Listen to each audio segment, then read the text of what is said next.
I'm Jermaine and welcome to Inside Adelaide. On tonight's show, we speak to some people who are making fair trade a priority, the South Australian Film Corporation's brand new studios near completion, and we profile some of Adelaide's finest buskers. But first tonight, well, the Adelaide Fringe is here again, and some of Australia's best entertainment acts have arrived in town. They're ready to present audiences with a range of comedy, music and theatrical shows, even more unique than last year. Over 31 days, 1,200 performances are taking place at the Garden of Unearthly Delights as part of the Adelaide Fringe Festival. Someone asked me the other day what the vision for the garden was. It just started small and has grown and grown and grown and grown and grown. And, you know, I never envisaged that when we started it almost 10 years ago, where it was just 2 little tents, that it would grow into something as big as it is today. But one of the aims is to have something for everybody. It's a great atmosphere when you can walk around with little kids and families and grandmas and young adults and people partying on late into the night, and everybody is here. There's something for everybody in the Garden of Unearthly Delights.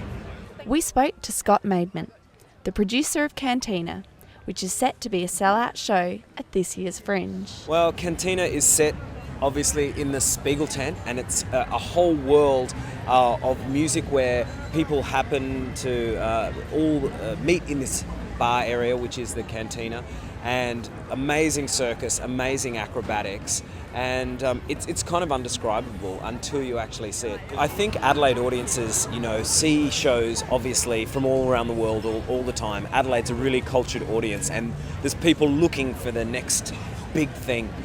You know, the show starts with someone walking across a tightrope in high heels. From here, the show will go to Melbourne, and then it's into Europe, and we've got bookings for the show in France right up until 2012. So it'll hopefully be touring the world for the next couple of years.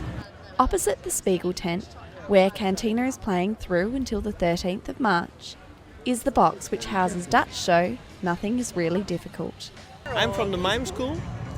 He is from the theatre acting school. And he's done some acting courses and everything, but he's mainly the builder and developer of our structures. We try to work from our location. So we first build a location, and in this case that is a wooden box. And we thought it should be about Nothing is Really Difficult, that's the title. That we already had the title, and then we began to work. And we always work without words, or not based on words. And we call it physical comedy. And it's to laugh, so if you don't like to laugh, maybe you should not come. The Garden of Unearthly Delights is packed with amusements and shows from Berlin, London, Edinburgh, New York and Munich. We are seeing Sammy J and Randy tonight. It's gonna, I want to see them. Monique Brumby. El Gato di Chocolat. Barry Morgan and Wonderful World of Genius. The Fringe is on in Adelaide until the 13th of March, with a range of shows to please any taste.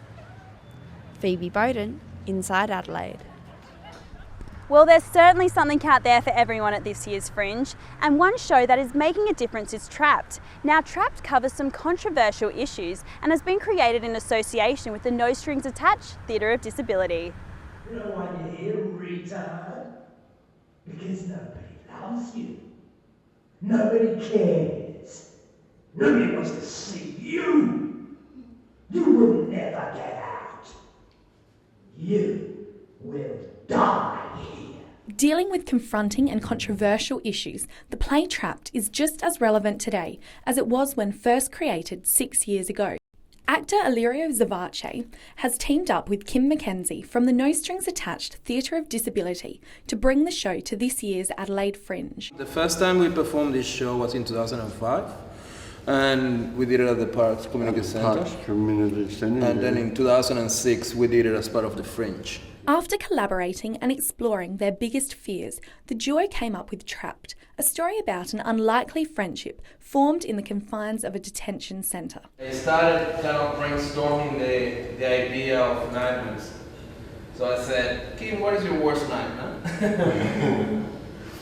And I said to Valeria that my worst nightmare was being put in an institution because of your disability. The show is creating awareness for people with disabilities and giving them a chance to live up to their full potential. The theatre company itself is doing the same by accepting people with disabilities into the world of theatre and giving them the opportunity to learn, create and perform. There's a big argument, should we call ourselves No Strings Attached Theatre of Disability or No Strings Attached? Full stop, No Strings Attached Theatre. Why do people get upset? Why do we have to say we're disabled? For me, it's identity politics, and it's really important to claim that identity, be proud of that identity, and expose that identity for everybody to participate in. So it's inclusive rather than exclusive. Stand up like this. Stand up like this. With a beer in your hand. Beer in your hand. Cheers. Cheers. And you say, g'day. Say what? G'day. Good day. G'day. G'day.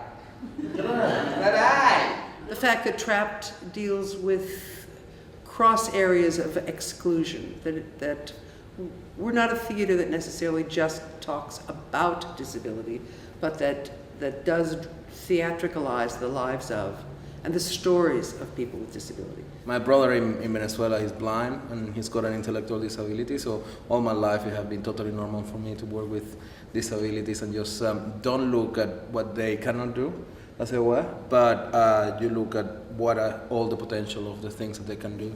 I think the very fact that we're on the public stage is a demonstration of the talents and the value of the lives of people with disabilities. Kim McKenzie, a long-time member of No Strings Attached, is thriving on the opportunities it has given him. Learning skills to improve myself in my acting. The play incorporates elements of humour and fear to convey a powerful message, even frightening some of the younger audience members. When Illyrio was saying his thing, no me took your head to the footy, literally scared the little...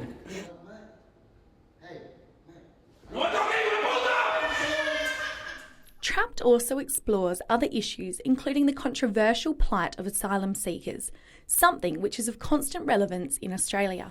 I think the response to Trapped is one of those moments that it still has such a important relevance to the world we live in. We wrote it. We thought the issue was relevant then, but it's even more, relevant now with all the things that are happening with asylum seekers and just all the misunderstanding. Because if you're in a prison, you know you have committed a crime and you have a sentence. But when you're in detention, there is not an entry of you haven't done anything to begin with. It's not illegal to seek asylum, but you are there and you don't know for how long. The play is being performed at the Migration Museum in Adelaide's CBD, a very appropriate setting considering its subject matter. And being here in the Migration Museum, you go there and see the whole history of people who were put in prison because they stole a loaf of bread. Something ridiculous like that. And then, the indigenous people were locked up, and this is just the people with disability were put in institutions. What are you here for? Because if I'm out of sight, I'm out of mind. What are you here for? Because nobody wants me around. It's such a small piece, to put all of those things, the whole humanity, the friendship, the humor, and, you go into a whole journey with us, which is, what we wanted the people to experience. Sky Hockless, inside Adelaide. Well, that's our Fringe wrap up for the week, but don't go away because after the break, we'll be looking at the new state-of-the-art Adelaide studios being built at Glenside.